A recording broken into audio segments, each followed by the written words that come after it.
وَلَقَدْ يَسَّرْنَا الْقُرْآنَ لِلذِّكْرِ فَهَلْ مِن مُّدَّكِرٍ۔ نحمدہ ونصلی علی رسولہ الکریم، اما بعد، اعوذ باللہ من الشیطان الرجیم، بسم اللہ الرحمن الرحیم۔ سورہ نساء آیت نمبر 104۔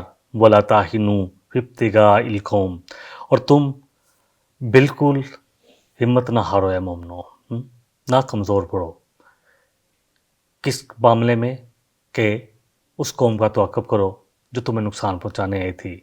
ان تکونوا تعلمون فإنهم يعلمون كما تعلمون، اگر تمہیں مشقت ہوتی ہے ایسا کرنے سے تو بے شک ان کو بھی مشقت ہوتی ہے جب وہ تم پر حملہ کرنے آتے ہیں، ایسی مشقت جیسے تمہیں ہوتی ہے۔ وَتَرْجُونَ مِنَ اللَّهِ، اور تم اللہ سے امیدیں رکھتے ہو، مَا لَا يَرْجُونَ، اور وہ کوئی امید نہیں رکھتے۔ وَقَانَ اللَّهُ، اور ہے اللہ، علیمًا حکیمہ، بڑا علم والا اور بڑا بہت زیادہ حکمت والا۔ ساری علم اور ساری حکمتوں کا مالک اللہ ہی ہے۔ سب سے پہلے جو ہے جو غزوہ بدر ہوئی 2 ہجری میں، پھر 3 ہجری میں غزوہ احد ہوئی، پھر 5 ہجری میں پورے کا پورا عرب آ گیا، غزوہ احزاب ہوئی۔ تو اسی طرح بہت زیادہ بار بار آ رہے تھے، اور پھر جب وہ چلے جاتے تو پھر مسلمان، کیونکہ ہم نے پڑھا تھا سورہ آل عمران میں کہ نبی صلی اللہ علیہ وسلم کو جب پتہ چلا کہ پھر وہ آنے کی پلاننگ کر رہے ہیں تو آپ ان کے توقف میں گئے۔ تو یہاں مومنوں سے یہی کہا جا رہا ہے کہ تم تو اللہ سے امیدیں رکھتے ہو جنتوں کی، تم اللہ کی راہ میں نکلو گے تو اگر شہید ہو گے تو اللہ اکبر، پہلا خطرہ زمین پر، اور اللہ تمہاری شہادت کو قبول کرے گا اور بہت بڑا مقام دے گا، اور اگر واپس آؤ گے تو غازی آؤ گے اور مالک نعمت کے ساتھ اللہ تمہیں واپسی تمہاری ہوگی۔ تو یہ ساری امیدیں تو تم رکھتے ہو، وہ تو نہیں رکھتے۔ وَلَا تَهِنُوا فِي ابْتِغَاءِ الْقَوْمِ، نہ تم کمزور پڑو۔ وہن واؤ نون کافی دفعہ ہو چکا ہے، 9 کلمات آئے ہیں۔ وہن کمزوری کے لیے آتا ہے، اور وہن اسی طرح پیچھے رہنے کے لیے بھی آتا ہے، یعنی کمزوری کی وجہ سے پیچھے رہ جانا۔ تو نہ تم پیچھے رہو ان کے توقف میں، نہ کمزور پڑو، نہ تم مایوس ہو۔ آپ جو بھی ترجمہ کریں گے، بہرحال کمزور جو ہے، وہن جو ہے، اس کا مطلب کمزور ہی ہے۔ نبی صلی اللہ علیہ وسلم کی وہ حدیث کہ تم میں وہن پیدا ہو جائے گا، پوچھا گیا کہ وہن کیا ہے؟ فرمایا حب الدنیا و کراہیت الموت، کہ موت تمہیں بری لگے گی اور دنیا سے محبت ہو جائے گی۔ تو یہی کمزوری آج ہم مومنوں میں، مسلمانوں میں آ چکی ہے، بری طرح آ چکی ہے۔ اللہ اکبر۔ ابتغاء جو ہے بغی سے ہے، چاہنا، کہ تم یہ نہ چاہو کہ ہم ان کا پیچھا نہیں کریں گے یا تم ان کے پیچھے نہیں جاؤ گے۔ ان تکونوا تعلمون، اگر تم تھکاوٹ محسوس کرتے ہو، مشکل محسوس کرتے ہو، فإنہم یعلمون کما تعلمون، تو وہ بھی تو تمہاری طرح اتنی ہی مشکل، اتنی ہی مشقت اٹھاتے ہیں مومنو۔ تعلمون جو ہے علم سے ہے، علم جو ہے تکلیف کے لیے آتا ہے، الف لام میم یا حمزہ لام میم، 75 کلمات قرآن کریم میں آتے ہیں۔ وَتَرْجُونَ مِنَ اللَّهِ مَا لَا يَرْجُونَ، اور وہ تم اللہ سے وہ امیدیں رکھتے جو وہ نہیں رکھتے۔ ترجونا، یرجونا 2 کلمات ہیں، مادہ ایک ہی ہے، را جیم واو، 28 کلمات قرآن میں ہیں۔ ترجون جو ہے یہ فعل مضارع ہے، اور یرجون بھی فعل مضارع ہے، فعل مضارع۔ یہ جو تے جو ہے وہ حاضر ضمیر کے لیے آتا ہے، اور یہ جو ہے یہ غائب ضمیر کے لیے آتا ہے۔ ترجون یعنی تم، تا جو ہے یہ تم کے لیے آتا ہے، اور جا جو ہے وہ کے لیے آتا ہے۔ وہ اب وہ کہاں ہے؟ اللہ اکبر، تو وہ حاضر نہیں ہے، یعنی کہ دور ہے۔ رجا جو ہے را جیم اور واؤ سے مادہ ہے، اور 28 کلمات قرآن میں ہے، امید کے لیے آتا ہے۔ آیا مبارکہ کو ہم ترجمہ کر لیتے ہیں۔ وَلَا تَهِنُوا فِي ابْتِغَاءِ الْقَوْمِ، اور اے مومنو تم کمزور نہ پڑو ان کے پیچھے، یعنی دشمنوں کے پیچھے جانے میں۔ ان تکونوا تعلمون وَإِنَّهُمْ يَعْلَمُونَ كَمَا تَعْلَمُونَ، اگر تمہیں مشقت ہوتی ہے مومنو تو ان کو بھی تو اسی طرح مشقت ہوتی ہے جس طرح تمہیں ہوتی ہے۔ وَتَرْجُونَ مِنَ اللَّهِ مَا لَا يَرْجُونَ، اور تم تو اللہ سے وہ امیدیں رکھتے جو وہ رکھتے نہیں ہیں۔ وَقَانَ اللَّهُ، اور ہے اللہ سبحانہ وتعالیٰ، علیمًا حکیمہ، خوب علم والا، سارے کا سارا علم اسی کے پاس ہے، فائل کے وزن پر ہے، اور حکیمہ، اور بہت ساری کی ساری حکمت کا مالک بھی وہی ہے، وہی ذات ہے علم والی اور حکمت والی، اللہ ہی کی ذات ہے یقیناً۔ سورہ آل عمران میں بھی ہم نے پڑھا تھا آیت نمبر 139 میں، اللہ سبحانہ وتعالیٰ نے ہم سب کو کہا ہے، اور یہ آیتیں تو یقین کریں آج میرے اور آپ کے لیے کھلی ہیں۔ قرآن پر ہم الحمدللہ ہم سب مسلمان یقین رکھتے ہیں کہ یہ اللہ کی کتاب اور ایک ایک لفظ اللہ کی جانب سے ہے اور اللہ ہمارا خالق ہے اور اسی کے پاس ہم نے جانا ہے۔ وہاں اللہ سبحانہ وتعالیٰ نے فرمایا تھا وَلَا تَهِنُوا وَلَا تَحْزَنُوا وَأَنْتُمُ الْأَعْلَوْنَ إِن كُنتُم مُؤْمِنِينَ، کہ نہ اے مومنو، نہ تم کمزور پڑو، نہ غموں میں مبتلا ہو۔ آج ہم کیا کر رہے ہیں؟ غم بھی ہے اور اللہ کرے غم بھی ہو کہ فلسطین میں کیسے مسلمانوں کو ذبح کیا جا رہا ہے، رفح میں کیا ہوا، شام میں کیا ہو رہا تھا اور کیا ہو رہا ہے، یا اسی طرح برما میں کیا ہوا، اسی طرح کشمیر میں کیا ہوا یا کیا ہو رہا ہے۔ تو ہم صرف غموں میں پڑے ہوئے ہیں۔ کمزوری، نہ کمزور پڑو، ولا تاہنوا ولا تحزنوا وانتم الاعلون، اللہ کہہ رہے کہ تم مومن، تم ہی غالب رہو گے، ان کنتم مؤمنین۔ ہاں، اپنا ایمان چیک کرو، ایمان کہاں ہے ہمارا؟ کیا ہے ایمان؟ کیا ایز اے نیشن ایمان ہے کہ ہمیں اللہ کے لیے جہاد کرنا ہے؟ پھر جو بھی فیصلہ اللہ کا آئے گا وہ ہمارے لیے بہتر ہوگا۔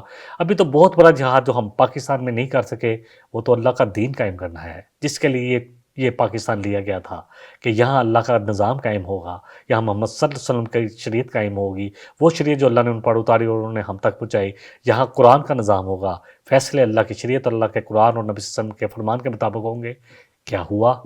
سود تو آج تک ختم نہ کر سکے ہم، جس کو اللہ سبحانہ وتعالیٰ نے کہا ہے کہ اللہ اور اس کے رسول کے ساتھ اعلان جنگ ہے اور وہ اعلان جنگ ہم بند نہیں کر رہے، تو کیسے ہماری معیشت جو ہے قرضے لے کے کیا ہم ترقی کر لیں گے؟ جتنے مرضی ترقی کے ہم باغات دکھاتے رہے، سہانے خواب دکھاتے رہے، ہم نہیں کر سکتے جب تک کہ اللہ اور اس کے رسول کے ساتھ ہم جنگ بند نہیں کریں گے۔ اللہ نے جنگ کیا ہوا ہے ہم نے ایز اے نیشن۔ اللہ اکبر۔ دیکھیں وہاں بھی اللہ سبحانہ وتعالیٰ نے فرمایا تھا سورہ آل عمران پر ریفرنس کے طور پر ان یمسسکم کرہ فقد مس القوم کرہ مثلہ، اگر تمہیں اے مومنوں کو تکلیف پہنچی ہے تو انہیں بھی تو ایسی تکلیف پہنچی تھی۔ تلک الایام نداولها بین الناس، یہ تو دنوں کی گردش ہے، کبھی مسلمانوں کو بھی تکلیف پہنچتی ہے، لیکن تم اپنا ایمان ثابت کرو۔ اللہ اکبر۔ مسند احمد کی حدیث ہے، بہت دفعہ سناتا ہوں، نبی صلی اللہ علیہ وسلم کہا ہے سبحان، اس وقت تمہارا کیا بنے گا؟ مسند احمد 10,074 حدیث کا نمبر، اس وقت تمہارا کیا بنے گا؟ سبحان، جب دوسری امتیں تم لوگوں پر اس طرح ٹوٹ پڑیں گی جیسے بھوکے کھانوں پر ٹوٹ پڑتے ہیں۔ سیدنا سبحان رضی اللہ عنہ نے پوچھا، عرض کیا اللہ کے رسول، میرے ماں باپ پر قربان، آیا ہم اتنے تعداد میں کام ہو جائیں گے مسلمان؟ تو آپ نے فرمایا بلکہ تم تو بہت زیادہ کثرت میں ہو گئے، 2 ارب ہے ہم اس وقت، دنیا کا 1/3 ہے۔ اللہ اکبر۔ تو آپ نے فرمایا تم میں ایک بیماری پیدا ہو جائے گی، وہ ہوگی وہن۔ فرمایا یہ وہن کیا ہے اللہ کے رسول صلی اللہ علیہ وسلم؟ 2 حدیثیں، ایک میں فرمایا حب الدنیا و کراہیت الموت، دنیا کی محبت اتنی رچ جائے گی کہ موت سے تمہیں نفرت ہو جائے گی، مرنا نہیں ہے، نہیں جہاد کرنا، لگا زندگی ہے سکون سے گزار لیں گے، متحدی میں گزار لیں گے، غلامی میں گزار لیں گے، جس طرح مرضی گزار لیں گے، بس زندگی عیاشی چلنی چاہیے ہماری۔ اولادیں آ کے خود ہی بھگت لے گی، انہوں نے بھی نسلوں کا نہیں سوچا، ہم بھی نسلوں کا نہیں سوچ رہے، خود ہی بھگت لیں گے، ہم اپنی زندگی عیاشی میں گزار لیں۔ ہاں، حب الدنیا و کراہیت الجہاد، اور جہاد اللہ کی راہ میں لڑنے سے تم ڈرو گے، ہاں تمہیں ناپسند ہوگا، دنیا کی محبت ہوگی۔ اگلی آیت لے لیتے ہیں، انا انزلنا الیک الکتاب، آیت نمبر 105 ہے کہ بے شک ہم نے آپ پر یہ کتاب نازل کی بالحق، حق کے ساتھ، لتحکم بین الناس بما اراک اللہ، اے نبی صلی اللہ علیہ وسلم تاکہ آپ لوگوں کے درمیان اس کتاب کے ذریعے فیصلے کریں، جو اللہ نے اس کے ذریعے آپ کو بصیرت دی ہے، جو آپ کو اللہ نے رشد کا راستہ دکھایا ہے، اس کتاب کے مطابق آپ فیصلے کریں۔ ولا تقل للخائنین خصیما، اور آپ ہرگز جو خیانت کار ہیں ان کے لیے جھگڑا نہ کریں۔ اللہ اکبر۔ مادے ان پر غور و فکر کر لیتے ہیں۔ انا انزلنا نازل کرنا، اتارنا، نون زا اور نون زال اور جو ہے لام اس کا روٹ ورڈ ہے۔ لتحکم بین الناس، لتحکم ہا کا اور میم 210 کلمات آتے ہیں۔ حکم لگانا یعنی کہ فیصلہ کرنا، حاکم کون ہوتا ہے جو فیصلے کرتا ہے۔ بین الناس بما اراک اللہ، ارا کا جو ہے را سے ہے، را حمزہ اور یا 328 کلمات آتے ہیں، دیکھنے کے لیے آتا ہے، جو بصیرت سے دیکھنا، کسی چیز کو سمجھ کے دیکھنا، جو آپ نے اس سے حاصل کیا ہے، اس کو اللہ نے جو بما اراک اللہ جو اللہ نے آپ کو دکھائی ہے، اللہ اکبر، ہدایت کی راہ جو دکھائی ہے۔ ولا تقل للخائنین خصیما، اے نبی صلی اللہ علیہ وسلم آپ نہ ہو جائیے گا ولا تقل للخائنین خصیما، خائنین کون ہے؟ پس آپ نہ ہو جائیے گا للخائنین، ہا وا اور نون 16 کلمات قرآن میں ہیں، یہ خیانت کے لیے آتا ہے۔ امانت کو واپس نہ کرنا بھی خیانت ہے۔ کتنا بڑا، کتنا زبردست لفظ ہے۔ آنکھوں کی خیانت بھی ہے۔ اللہ سبحانہ وتعالیٰ فرما رہے ہیں سورہ مومن میں کہ وہ تمہاری آنکھوں کی جو خیانتیں ہیں نا ان کو بھی دیکھتا ہے، اور جو تمہارے دلوں میں خیالات پیدا ہوتے ہیں نا وہ بھی جانتا ہے۔ تو خیانت تو یہ بھی ہے۔ اللہ اور اس کے رسول کے بارے میں کیا خیال رکھتے ہیں، کیا ہے ہمارا خیال ہے، اور کیا ہم اپنی آنکھوں کی حفاظت کرتے ہیں، کیا ہم اپنی شرمگاہوں کی حفاظت کرتے ہیں؟ یہ بھی تو ان کی حفاظت نہ کرنا بھی خیانت ہے۔ اللہ نے کس لیے دیا تھا؟ اللہ نے یہ آنکھیں کس لیے دی؟ یہ کان کس لیے دیے؟ یہ زبان کس لیے دی؟ اب اس کو کس لیے استعمال کر رہے ہیں؟ کرنا کہاں تھا، کر کہاں رہے ہیں؟ یہ بھی خیانت ہے۔ کسی سے کوئی چیز لے کر واپس نہ کرنا خیانت ہے۔ کسی سے کوئی بات کرنا، وہ اس سے وہ تمہیں کہے کہ یہ بات آگے نہ کرنا، پھر آگے بات کر دینا، یہ بھی خیانت ہے۔ کس چیز پہ جائیں گے؟ غیبت کرنا کیا ہے؟ کسی کی حق داری کرنا، یہ بھی خیانت میں آ جائے گا۔ خیانت جو ہے وہ بہت بڑا اللہ اکبر جو ہے وہ ہے مضمون ہے۔ نبی صلی اللہ علیہ وسلم کی وہ حدیث انس بن مالک سے ہے، لا ایمانہ لمن لا امانتہ، کہ کوئی ایمان نہیں ہو سکتا جس میں امانت نہیں ہے، ولا دین لمن لا عہد لہ، اور اس کا کوئی دین نہیں ہے جس میں عہد کی پاسداری نہیں ہے۔ تو عہد کی پاسداری بھی بے ایمانی میں آ جاتا ہے، یہ بھی خیانت میں آ جاتا ہے۔ اللہ اکبر۔ اس آیت مبارکہ کو اب ترجمہ کر لیتے ہیں۔ اِنَّا أَنزَلْنَا إِلَيْكَ الْكِتَابَ، اے نبی صلی اللہ علیہ وسلم ہم نے آپ پر یہ کتاب، یہ قرآن کریم آپ پر اتارا، آپ پر نازل کیا، بالحق کی، جو حق کے ساتھ نازل ہوا ہے، اور یہ حق کی ہی ہے، لِتَحْكُمَ بَيْنَ النَّاسِ بِمَا أَرَاكَ اللَّهُ، تو جو اس قرآن کی روشنی میں آپ کو اللہ نے بصیرت دی ہے اس کے مطابق، اس قرآن کے مطابق آپ لوگوں کے درمیان فیصلے کریں۔ وَلَا تَكُن لِّلْخَائِنِينَ خَصِيمًا، اور آپ ہرگز خیانت کاروں کے لیے آپ جھگڑا نہیں کریں گے۔ خار ہیں، ذلت میں ڈوبے ہوئے ہیں، لوگوں کے حق بھی کھا رہے ہیں، کچھ بھی ہیں، اللہ کے رسول کی امت میں سے ہیں۔ کیا نبی صلی اللہ علیہ وسلم کل قیامت والے دن خیانت کاروں کے لیے جھگڑا کریں گے؟ یہاں تو اللہ سبحانہ وتعالیٰ ان سے کہہ رہے ہیں کہ آپ ہرگز خیانت کاروں کے لیے جھگڑا کرنے والے نہ بنے۔ تو کیا قیامت والے دن آپ ہمارے لیے، اگر ہم خیانت کار ہوئے، ہماری آنکھیں بھی خیانت کار ہوئیں، ہمارے اعمال بھی خیانتوں والے ہوئے، ہم اللہ کے ساتھ بھی خیانت کریں گے؟ کیا کہا نبی صلی اللہ علیہ وسلم نے؟ کوئی ایمان اس شخص کا جس میں امانت نہیں ہے۔ تو جب امانت نہیں ہے تو کیا ہوگی؟ خیانت ہے نا۔ تو کیا کریں گے؟ کیا نبی صلی اللہ علیہ وسلم ہمارے لیے جھگڑیں گے؟ اللہ کے واسطے اس بات کو سمجھے ہم۔ اللہ کرے ٹوٹی پھوٹی کوششیں بچتے بچاتے لے جائیں، پھر جو کمی کوتاہی ہیں وہ اللہ اپنے فضل سے معاف کر دے گا، اور نبی صلی اللہ علیہ وسلم تو اسی کی سفارش کریں گے۔ من ذا الذی یشفع عندہ الا باذنہ، کون ہے جو اللہ کے سامنے سفارش کرے گا مگر اللہ کے حکم کے سوا؟ پڑھا ہے ہم نے سورہ البقرہ میں، آیت الکرسی میں۔ اللہ اکبر، اتنی مشہور آیت ہم پڑھتے ہیں۔ اور اسی طرح اللہ فرما رہے ہیں کہ اس دن سارے اللہ اور اس کے فرشتے کھڑے ہوں گے، اور کوئی کلام ہی نہیں کر سکے گا، اور جو بھی کہے گا وہ وہی بات کرے گا جو سچی بات ہوگی، حق بات ہوگی۔ بہرحال عقیدے ہمیں اپنے درست کرنے چاہیے۔ صحیح بخاری کی حدیث ہے، اس حدیث سے تھوڑا سا سمجھ لیتے ہیں کہ آپ کا فیصلہ کیسا ہے اور کیسے ہوگا۔ اللہ اکبر۔ صحیح بخاری کی حدیث 2458، نبی صلی اللہ علیہ وسلم نے اپنے گھر کے باہر ایک جھگڑے کی آواز سنی، آپ ان کے پاس تشریف لائے، آپ نے ان سے فرمایا کہ میں بھی ایک انسان ہوں، تم میرے پاس جھگڑے لے کر آ جاتے ہو۔ وہ جھگڑا لے کر آئے تھے، آپ سے فیصلہ کروانا چاہتے تھے۔ فریقین میں سے ایک فریق کی بحث دوسرے فریق سے عمدہ ہو سکتی ہے، اور میں سمجھتا ہوں کہ وہ سچا ہے، اور اس طرح میں اس کے حق میں فیصلہ دے دیتا ہوں جو بڑی عمدہ گفتگو کر رہا ہو۔ لیکن اگر میں اس کو ظاہری طور پر اس کا حق میں فیصلہ دے دوں اور وہ حق اس کا نہ ہو، نبی صلی اللہ علیہ وسلم کے الفاظ یاد رکھیں، حق نہ ہو، تو وہ مجھ سے جو لے رہا ہے، کون دے رہا ہے حق؟ فیصلہ کون دے رہا ہے؟ محمد صلی اللہ علیہ وسلم۔ تو ہم تو عدالتوں سے فیصلے لے کے بڑے خوش ہیں کہ جج نے کیا دیا فیصلہ، اب وہ جج جانے۔ یہاں نبی صلی اللہ علیہ وسلم جو کہ رحمت اللہ عالمین ہے، جو نبیوں کے سردار ہیں، امام الانبیاء ہیں، کیا فرما رہے ہیں کہ اگر وہ مجھ سے کوئی غلط فیصلہ اپنی چرب زبانی کی وجہ سے لے گیا، تو وہ جو لے گیا نا، اپنے زمین کا کوئی ٹکڑا لے گیا تو وہ سمجھ لے، یا کچھ بھی لے گیا تو وہ جہنم کا ایک ٹکڑا لے گیا میرے سے، تو لے جائے۔ اللہ اکبر۔ کون کہہ رہے ہیں؟ نبی صلی اللہ علیہ وسلم۔ تو اس لیے ہم جو فیصلے کہتے ہیں نا، یہ فیصلہ میرے حق میں ہو گیا ہے، دلوں میں جان لیں کہ اللہ تو ہر چیز کو جاننے والا، اور ہمیں پتہ ہے ہمارے ضمیر کیا کہہ رہے ہیں۔ ابو داؤد کی حدیث ہے، ام سلمہ رضی اللہ عنہا فرماتی ہیں کہ نبی صلی اللہ علیہ وسلم کے پاس دو شخص آئے، میراث کے معاملے میں جھگڑ رہے تھے، تو ان کے پاس سوائے اپنے دعوے کے کوئی گواہ نہیں تھا۔ نبی صلی اللہ علیہ وسلم نے اسی حدیث کی مثال بیان کی کہ تم میں سے کوئی بھی جو میرے سے لے جائے گا چرب زبانی سے، اور اگر حق نہ ہوا تو کل وہ مجھ سے جہنم کا ایک ٹکڑا لے کے جائے گا، اپنے ذہن میں رکھ لے، کچھ فائدہ نہیں لے کے جائے گا، جہنم کا ٹکڑا لے کے جائے گا، آگ کا ٹکڑا لے کے جائے گا۔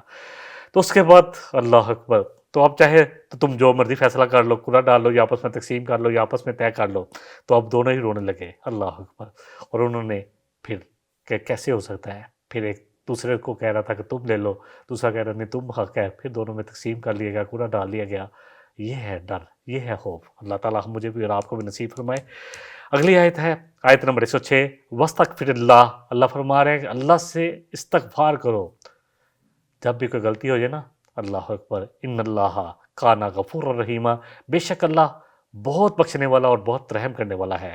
استغفار غفورہ جو ہے ایک ہی مادہ ہے، غین فارا 234 کلمات قرآن کریم میں آتے ہیں۔ غافرہ کہتے ہیں چیز کو ڈھانپ دینا، اللہ گناہوں کو ڈھانپ ہی دے، نظر ہی نہ آئے ہمیں، اللہ اکبر۔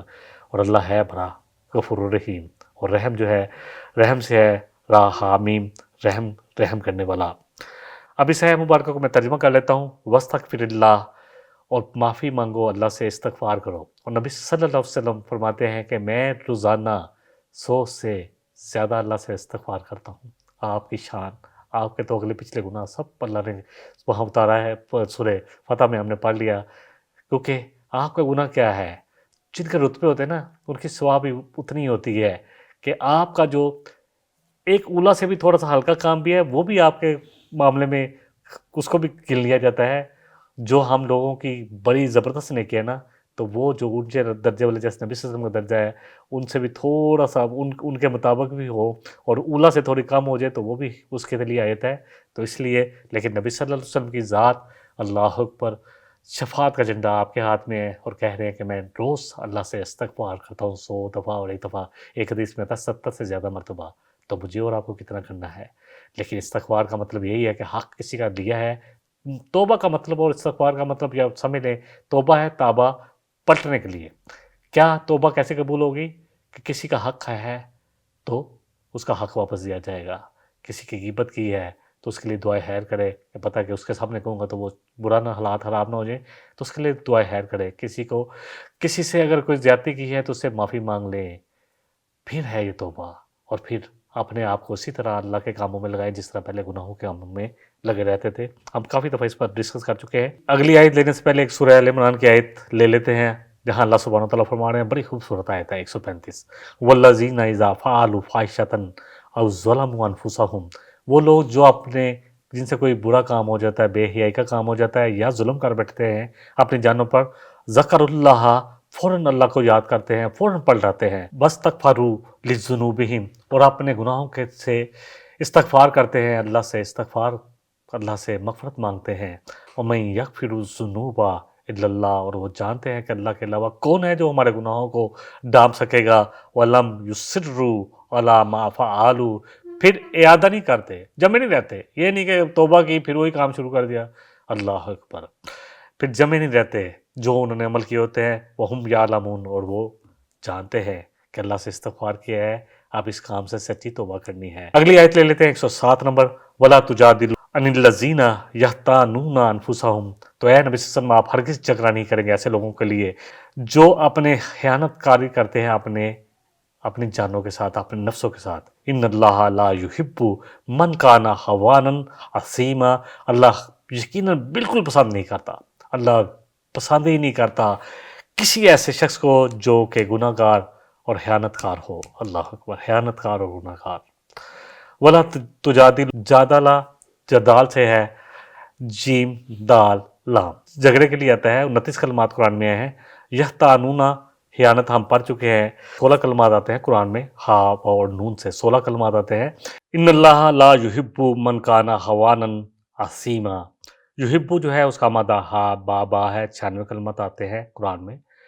حب الوطنی، محبت، سب اسی مادے سے بنتے ہیں۔ عصیما، حمزہ سا میم، 48 کلمات قرآن میں آتے ہیں۔ عاصم کہتے ہیں جو بڑا گناہ گار ہو، اسم جو ہے گناہ کے لیے آتا ہے، عصیمن جو ہے بہت زیادہ گناہ گار۔ تو آپ نبی صلی اللہ علیہ وسلم کسی ایسے خیانت کار جو اپنے جانوں کے ساتھ خیانت کرتے ہیں، جو اپنے ساتھ خیانت کرتے ہیں، اپنے ساتھ خیانت کیا ہے؟ مومن کے ساتھ خیانت کر رہے دوسرا مومن تو اپنے ساتھ ہی خیانت کر رہا ہوتا ہے اصل میں۔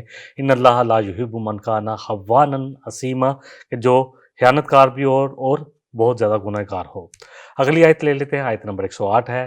یستخفون من الناس، وہ چھپاتے ہیں لوگوں سے، ولا یستخفون من اللہ، جبکہ اللہ سے نہیں کچھ چھپا ہوا، یا اللہ سے نہیں چھپاتے، اللہ پتہ ہے اللہ ہر جگہ دیکھ رہا ہے، لوگوں سے چھپا رہے ہوتے ہیں۔ وَهُوَ مَعَهُمْ، وہ ان کے ساتھ ہوتا ہے، یُبَيِّتُونَ، جب وہ سرگوشیاں کرتے ہیں، راتیں گزارتے ہیں سرگوشیوں میں، ما لا یرضا من القول، اور ایسے باتیں کرتے ہیں جو اللہ کو راضی کرنے والی نہیں ہے، اللہ کو پسند نہیں ہے۔ وکان اللہ، اور ہے اللہ، بما یعملون، جو وہ عمل کرتے ہیں، محیطا، ان کا احاطہ کیے ہوئے۔ کوئی عمل جو بھی ہے ان کا اللہ کے احاطے سے باہر نہیں ہے، اللہ ان پر احاطہ کیے ہوئے ہے۔ مادے ہیں ان پر دیکھ لیتے ہیں۔ یستخفون، یستخفون جو ہے مادہ ہا پاؤ اور یا 34 کلمات قرآن میں ہیں۔ اس یبیتون، راتوں کو بیٹھ کے سرگوشیاں زیادہ ہوتی ہے یا پروگرام یا میٹنگ ہوتی ہے تو اس لیے آیا ہے جب وہ کرتے ہیں، راتیں بتاتے ہیں اپنی ایسی باتوں میں، ما لا یرضا من القول، ایسی باتوں میں جو ناپسندیدہ ہیں، جو ناپسندیدہ رہتے ہیں۔ یرضا جو ہے رضی سے ہے، ما لا یرضا سے مراد ہے کہ جو نہیں راضی کرنے والی باتیں ہوتی ہیں، جو اللہ کی رضا والی باتیں نہیں ہیں۔ رضا، اللہ کی رضا بھی اسی مادے سے ہے، را ضاد واو، 73 کلمات قرآن میں آتے ہیں۔ محیطہ جو ہے ہا واو اور توئے، 28 کلمات آتے ہیں۔ محیطہ کسی چیز کا احاطہ کر لینا، کسی چیز کو گھیر لینا، اس کے لیے آتا ہے۔ تو اس آیہ مبارکہ کو آپ ترجمہ کر لیتے ہیں، یستخفون من الناس، ہمارا کیا حال ہے؟ ہمارا تو یہی حال ہے، لوگوں سے چھپاتے ہیں، اللہ تو ہمیں ہر جگہ دیکھ رہا ہے۔ جب ہم موبائل استعمال کرتے ہیں تو ہمارا کیا مقصد ہوتا ہے کہ کوئی ہمیں دیکھے، ہم کوئی ایسی سائٹ پہ جائیں تو لوگ ہمیں دیکھ نہیں رہا ہوں، اور پھر بعد میں ڈیلیٹ بھی کر دیتے ہیں کہ چلو دیکھا ہے تو اب ڈیلیٹ کر دیں، کسی کو نہ پتہ چلے۔ تو کیا اللہ کو نہیں پتہ چلے گا؟ کس سے چھپا رہے ہوتے ہیں؟ میں اور آپ سب اپنے اپنے گروبانوں میں، میں بھی جانوں اور آپ بھی جان کے کہاں کریں ہم؟ یستخفون من الناس ولا یستخفون من اللہ، وہ اللہ سے، لوگوں سے تو چھپاتے ہیں، اللہ سے نہیں چھپاتے نہ چھپاتے ہیں۔ وہو معہم، کیونکہ اللہ سے کیسے چھپائیں گے، وہ تو ان کے ساتھ ہی ہوتا ہے۔ اللہ فرما رہے ہیں وہو معہم، وہ ان کے ساتھ ہوتا ہے، اذ یبیتون ما لا یرضا من القول، جب وہ راتوں کو ایسی باتیں کر رہے ہوتے ہیں جو اللہ کو راضی کرنے والی نہیں ہیں۔ وَقَانَ اللَّهُ بِمَا يَعْمَلُونَ مُحِيطًا، اور اللہ نے ان کے تمام اعمالوں کا جو وہ عمل کر رہے ہیں ان کا احاطہ کر رکھا ہے۔ یعملون عمل سے ہے، محیطہ ہم نے پڑھ لیا۔ سورہ حدید میں اللہ تعالیٰ فرماتے ہیں وَهُوَ مَعَكُمْ أَيْنَمَا كُنتُمْ، تم کہیں بھی ہو نا، کہیں بھی ہو، چاہے حضر میں ہو، چاہے سفر میں ہو، چاہے تم آسمان میں ہو، چاہے زمین میں ہو، جو کہا تھا نا لقمان نے کہ اے میرے بیٹے یاد رکھ، کوئی بھی عمل تو کر لے، چاہے پہاڑ کی کوہ میں کر، چاہے آسمان میں کر، چاہے زمین کے اندر جا کے کر لے، اللہ اس کو قیامت والے دن نکال لائے گا۔ تو فکر نہ کر کے سب سے چھپ کے ہے نا، ہم لوگوں سے چھپنا چاہتے ہیں، اللہ سے نہیں چھپنا چاہتے۔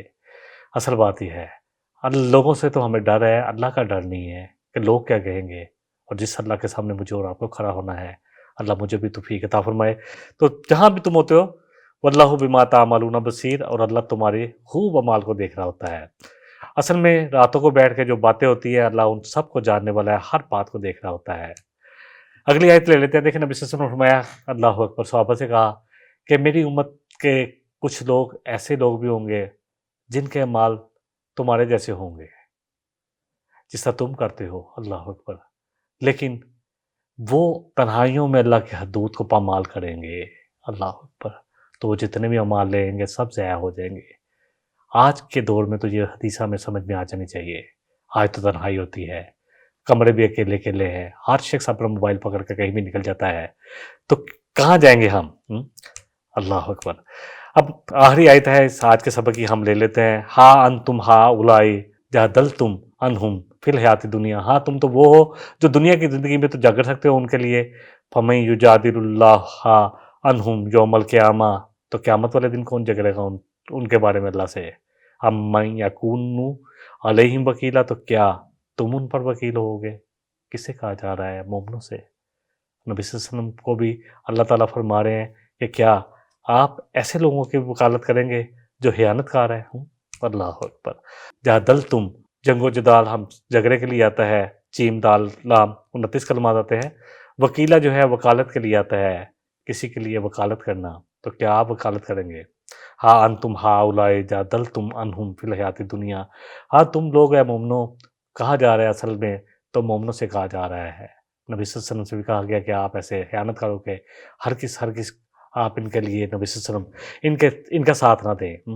تو یہاں آپ وہ لوگ، اصل میں یہ ایک واقعہ ہے، میں واقعہ ہلکا سا مختصر سا بیان کر دیتا ہوں۔ ہاں تم لوگ کیونکہ مومن تھے، اصل میں واقعہ ایسا تھا کہ ایک مومن سے غلطی ہوئی تھی، فمن یجادل اللہ عنہم یوم القیامہ، تو کون جو ہے قیامت والے دن جھگڑا کر پائے گا؟ ہم من یکون علیہم وکیلا، اور کون ہوگا جو ان پر وکیل کھڑا ہوگا؟ بنو ظفر کا ایک شخص تھا، بشیر بن ابو طعامہ، منافق شخص تھا، اسلام تو قبول کر لیا تھا لیکن نفاق تھا اندر دل میں۔ اس نے اپنے ہمسائے کے ہاں چوری کی، اس کے گھر آٹا ہے، وہ تھا، آٹا بڑی قیمتی چیز ہے، آپ اگر مدینے میں اس وقت کے حالات دیکھیں گے تو آٹا تو بہت کم ہی ہوتا تھا۔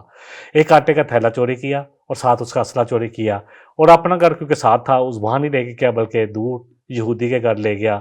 یہودی کا نام تھا رفع بن زید، اس کو کہا یہ امانت ہے میری، رکھ لو۔ کچھ دیر بعد اس ہمسائے کو پتہ چلا میرا تو آٹا بھی چوری ہو گیا ہے اور وہ بھی چوری ہو گیا، تو اس کو شک بھی اس پر پڑا ہمسائے پر کہ تم نے لیا ہے۔ اس نے کہا میرا گھر چیک کر لو، گھر چیک کیا، نہیں تھا۔ باہر آئے تو اس کو آٹے کے نشان نظر آئے، آٹے میں کچھ رہا تھا تھیلے میں، تو وہ نشان بناتے جا رہا تھا۔ نشان کا پیچھے کرتے کرتے وہ وہاں پر یہودی کے گھر پہنچ گئے۔ اب یہودی کے یہ تو اس نے مجھے امانت کے طور پر رکھوایا تھا، تو وہ کہنے لگا نفاق جس میں کے دل میں تھا ابو طعامہ، کہنے لگا نہیں میں نے تو کوئی نہیں رکھوایا تھا، یہی اس نے چوری کی ہے۔ اب وہ شخص جو ہمسایہ تھا اس کو پہلے بھی شک اسی پر تھا، جو منافق شخص تھا جو بشیر بن طعامہ تھا، اور اب یہودی نے بھی کہہ دیا کہ اس نے مجھے امانت کے طور پر رکھوایا ہے، میں نے کہا چوری نہیں کی، اس نے مجھے کہا میری امانت رکھ لو تو میں نے رکھ لیا ہے۔ اب یہ مقدمہ جب ہوا تو بنی ظفر جو ہے سب کے سب پیچھے کھڑے ہو گئے، اب اس کے لیے جھگڑا کہ یہ تو یہودی ہے، ہمارا جو مسلمان بھائی ہے اس کی وہ صحیح کہہ رہا ہے۔ تو اس وقت جو ہے مومن جو ہے کیونکہ ایمان والے ان میں تھے بنو ظفر میں بھی، تو اللہ نے کہا، اور نبی صلی اللہ علیہ وسلم نے بھی جب دیکھا کہ زیادہ رجحان یہی بن رہا ہے، لوگ یہی زیادہ کر رہے ہیں، تو آپ کے بھی ایک دل میں آیا کہ ہو سکتا ہے کہ یہودی نے چوری کی ہو، تو اللہ سبحانہ وتعالیٰ کا قرآن آ گیا کہ آپ نبی صلی اللہ علیہ وسلم ایسے جو جھگڑا کرنے والے ہیں دنیا کی زندگی میں، ہاں انتم ہاؤلائی، پھر ان مومنوں سے کہا گیا جو بنو ظفر کے جو ایمان والے تھے، قبائلی جو ہے نا، یہ آج بھی بہت مسئلہ ہے، لوگ قبائل کے لڑ پڑتے ہیں، یہ نہیں دیکھتے حق کیا ہے اور جب باطل کیا ہے، تو یہی وہاں بھی ہوا۔ بہرحال الحمدللہ یہ واقعہ ہمیں یہی سکھا رہا ہے، اور سب سے بڑی بات ہے کہ نبی صلی اللہ علیہ وسلم سے کہا گیا کہ آپ ایسے لوگوں کے لیے ہرگز جھگڑا نہیں کریں گے جو خیانت کار ہے۔ یہاں مومنوں سے بھی کہا گیا کہ ایسے لوگوں کے لیے تم دنیا کی زندگی میں تو جھگڑ سکتے ہو، پھر قیامت کا دن کون تمہارے لیے یا ان کے لیے جھگڑے گا؟ اللہ اکبر۔ تو اس لیے ہمیشہ چاہے گھریلو فیصلے ہوں، چاہے آپ کا کاروباری فیصلے ہوں، عدل اور انصاف کا دامن نہ چھوڑیں، چاہے عدل میں اور انصاف کی ضد میں اپنے ماں باپ اور اپنے گھر والے کیوں نہ آتے ہوں۔ انشاءاللہ اس آیت پر انشاءاللہ آگے آئے گی سورہ نساء میں مزید بات کریں گے۔ وآخر دعوانا ان الحمد للہ رب العالمین۔ إن هذا القرآن يهدي للتي هي أقوم ويبشر المؤمنين الذين يعملون الصالحات أن لهم أجرا كبيرا